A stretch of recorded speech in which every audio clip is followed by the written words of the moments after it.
Samantala, dalawang individual na nasa likod ng 60 million pesos investment scam na timbog sa Ilocos Norte. Narito ang report. Sa bisa ng warrant of arrest, arestado ang dalawang akusado na sina Lordnel Villeta, 23 anyos, tubong Dasmariñas, Cavite, at May Ruth Dagdagan, 23 anyos, taga Badok, Ilocos Norte. Matapos magsampa ng kaso, ang kanilang mga nabiktima ng investment scam. May nagreklamo at sa kanila dahil tumatanggap sila ng investment tungkol sa kanilang business na ukay-ukay. Yung mga ukay-ukay and overruns. Last week, meron tayong na-receive na information na nagtatago sila rito. So, kinuha natin yung warrant of arrest sa Region 3. Paliwanag ng pulisya, naging reseller ng damit ang ilan sa mga biktima at ininvest ang kita sa mga akusado sa pangakong mas malaki ang kita kada buwan.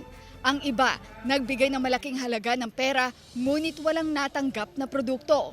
Yung warrant of arrest kasi may bail eh.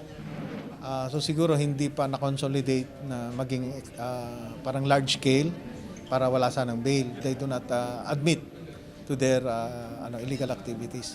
But then may warrant sila eh. So they cannot deny na may nagawa talaga silang illegal activity. Nakapagpiyansa si Dagdagan habang dinala ngayong araw sa Court of Origin sa Olongapo City si Villeta. Wala pang pahayag ang dalawa. Tig 10 counts of swindling ang isinampa sa mga akusado. Panawagan ng PNP, lumantad ang mga biktima at maghain ng reklamo laban sa dalawa. When it's too good to be true, it's a scam. Yung mas malaki pang interest nila kaysa sa mga bangko, delikado na yan.